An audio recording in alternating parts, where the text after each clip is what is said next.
Okay, I think I'm going to suggest that we stop there and we go through these examples. I realise that you probably won't have finished both of them, but it'd be good for us to talk about them and then we can just wrap up on the whole 2 days. Okay, so first of all, we've got our scenario number 1. So this is our asthma drug Salamol, and we want to know if it's associated with Alzheimer's disease. And so what study design, so you've got this idea that you're going to do a prospective study. So this happens in pharmacoepidemiology. It tends to be more expensive, but it turns out you've got enough funds to recruit 5,000 people over a 10-year period, and that you can collect lots of information on confounders on those individuals. This is something that we often can't do in electronic health records research, but can be really important. So it's an example where we've got this kind of initial idea where we're going to collect information on people ourselves. So what study design did people decide to do?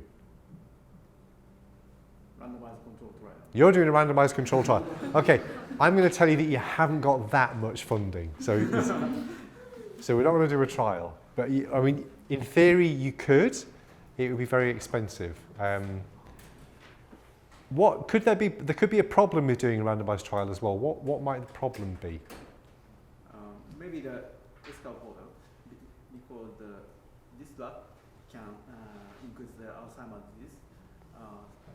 Initial IRB may not approve this trial. Yeah, so it may not be ethical to do a randomized trial, but you did. So what was it you decided to do? We are 10 years cohort study. So you're doing a 10-year cohort study, okay. So where were you going to find your exposed people? This is for either groups. Where are you getting your patients from? We are getting ours from GPs. You're getting yours? Physicians, Yeah. clinics, hospitals, and insurance company. Yeah, so I like this idea of finding them within the GPs. What would be good about finding them at the GP? Good health record, and it's good for conducting cohort study because we are able to follow up. Yeah. Another reason it's good is because they're from the general population, so it means that you're getting potentially a good sample from the general population. Yeah. Where were you going to find your patients? Over 65 years and with asthma. So over 65 and with asthma, but where will you find them?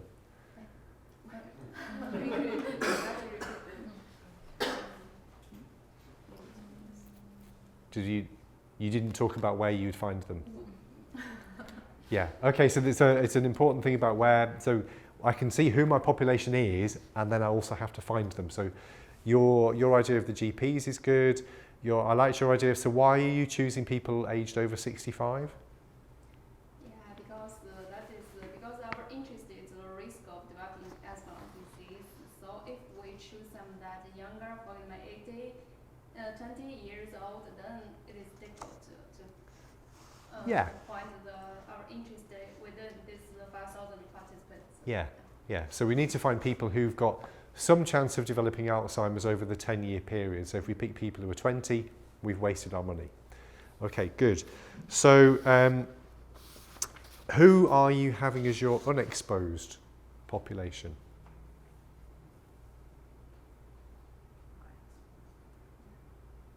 Like people who have asthma but who are not using Salamol. Yeah, so you've got people with asthma, yeah, so we know that they're otherwise potentially similar to the group taking Salamol, but not taking that treatment. Any other? Patients using other drugs. Yeah, so you may want to make sure that they've got maybe a similar level of asthma to the people taking Salamol. Great. Okay, so what might be problems following people up for 10 years? Do you think it's easy to do that? No, people might die, might move. Yeah. They may have like severe Alzheimer's and they are not able to. Ah, that's a really good point. So maybe we're going to lose people, and maybe we're losing the people who are having the outcome. That's a big problem. Yeah. what might we do to try to avoid that problem? One solution is competing risk model with the survival analysis or Cox model. So, for example, this or other outcomes should be treated as competing outcome. Yeah, potentially, but I'm still worried that the people with Alzheimer's we're just going to lose altogether. And I want to know if they've got Alzheimer's. Anything? I know we talked about this in your group. One thing that you can do, and there are some good examples of this, are you can go and recruit these patients and then collect all this really important information on confounders that you need, which you may not otherwise get. But it's possible that you could then follow them up through their electronic health record. So there are examples of this, for example, in rheumatoid arthritis, where to study the new treatments for that disease, people have collected lots of detailed information on patients. But then the long-term follow-up, what they really care about is, will these patients get cancer and will they die? And that follow-up can come through the electronic health record. So it may not be important that we don't need to personally keep in touch with the patients, but they can be followed up through their record, and that can be a great way of keeping them involved. Okay. Anything else that you wanted to say about this example?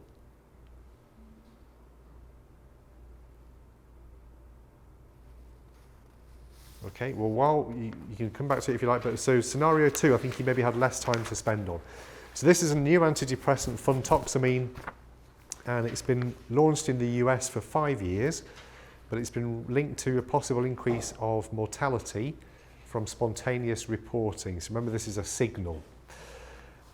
You've been given access to a database of insurance claims in the States with about 5 million US citizens aged 20 to 65, and you've got some information on prescribing, comorbidities, a few bits of information on smoking, drinking, BMI, and death is well recorded, but not the precise cause. So what study design would you do? Retrospective case control. You're doing a case control? Retrospective cohort study. You're doing a prospective cohort. So why the two designs? So why would you do a case control?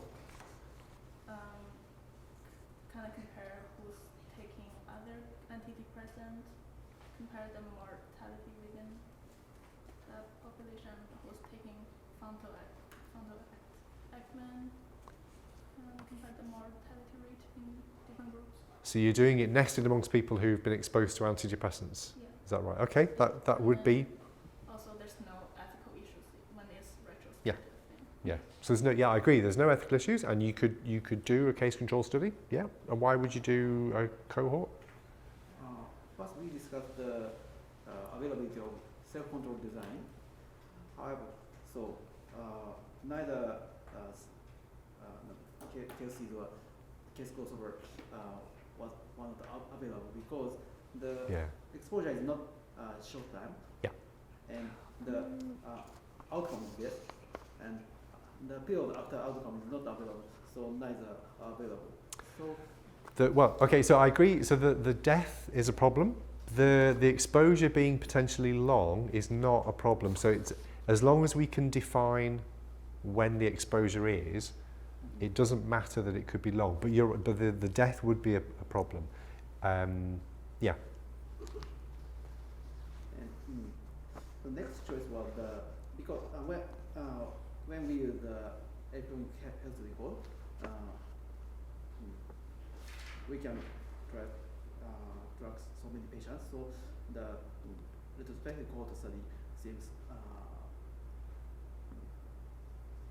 attractive. Yeah. And also there's said that there are limited sales of this new drug, so we want to use all of the data for this drug. Yeah. Yeah.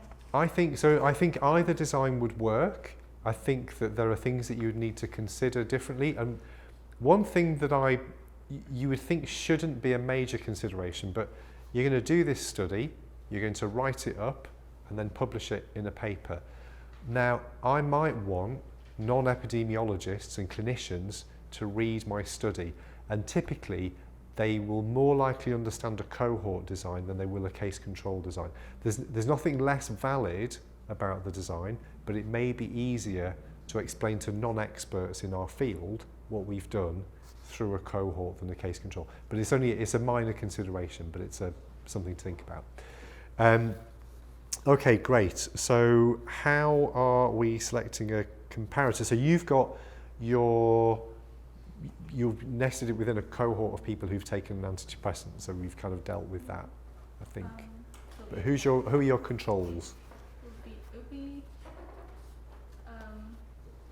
different, and it depends on their prescription, different kind of antidepressants. Well, but your cases are going to be dead people. Yeah. So your controls will be. Oh, I guess dead people. Non-dead people, just non-dead people. Oh, yeah. Yeah, non-dead people. Yeah. Okay. And would it be possible to compare like dead people caused by this kind of antidepressant and then dead people caused by other kind of antidepressant? so within your group, you'd be able to look at the association with this antidepressant, other antidepressants. Yeah. Yeah. How about you guys? So who was your unexposed group? You use other types of antidepressants Okay. in the same field. Yeah. I like that. So other antidepressants. What could be the problems with that? So how might prescribing differ for the new drug and other antidepressants? This is going to be a problem for both designs, by the way. But what might be different in prescribing? The severity of disease, of course, Uh-huh. And how might that differ? or drug cost. For example, if the newer drug is more strong or the more expensive or so on, so the patient characteristics may differ into groups. Yeah. So this is a really important point about new treatments. They're often given to unusual patients, and so it could be that they're given to patients who failed on other treatments or who have particular severe disease that the clinician is worried won't do well on the old drugs. So, and we may need to think about this in terms of this study question. So maybe it's given to people who are at greater risk of suicide, for example, which is then going to affect our outcome potentially. It's just something for us to be aware of. And then, so how are you going to address confounding in your designs? So you're going to use propensity scores. Great. We just learned about them. That's good. And We said multivariate. yeah. So you're going to do multivariable. Yeah. Okay. And then the last two things. So first of all, what's the implication of not knowing everything about lifestyle factors?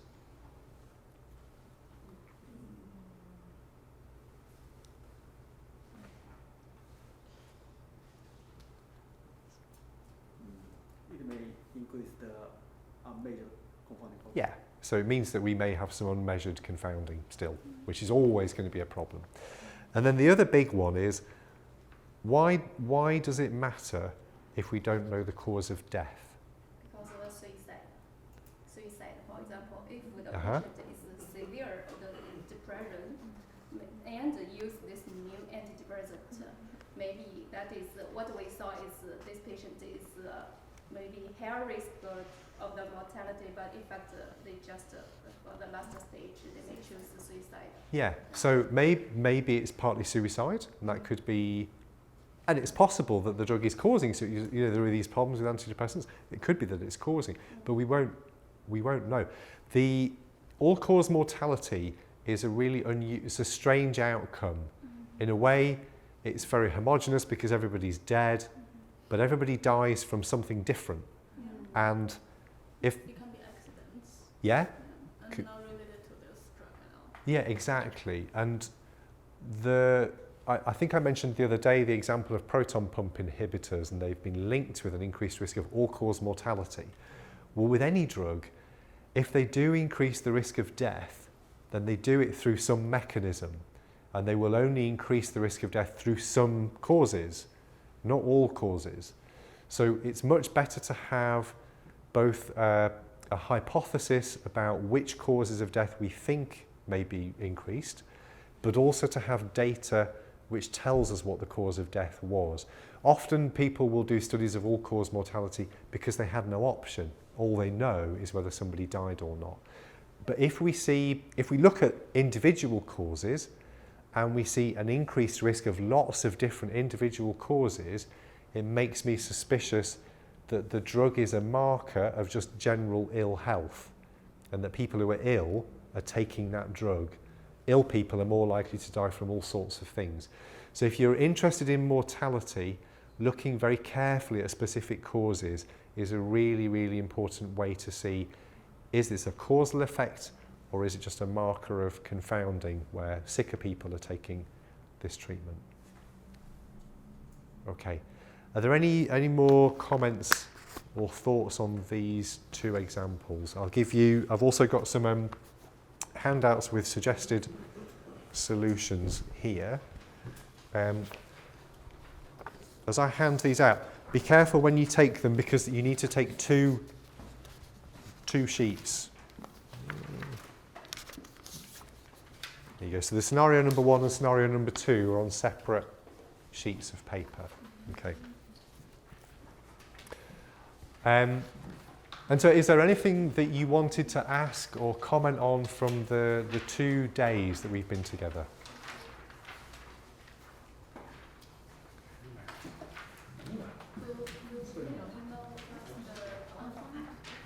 Yes, so the PowerPoints are all available, yeah? I can make these available in the drive.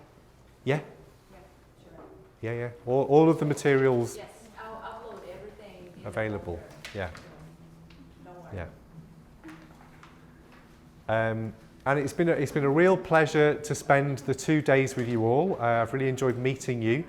You seem like you've got some really great ideas and great thoughts about the different things that we've been talking about. So I wish all of you very well in your research careers. And if you want to contact me for any reason, then please get my email address and you're very welcome to email me. But it's been a real pleasure meeting you all, so thank you very much. And thank you for the invitation to be here.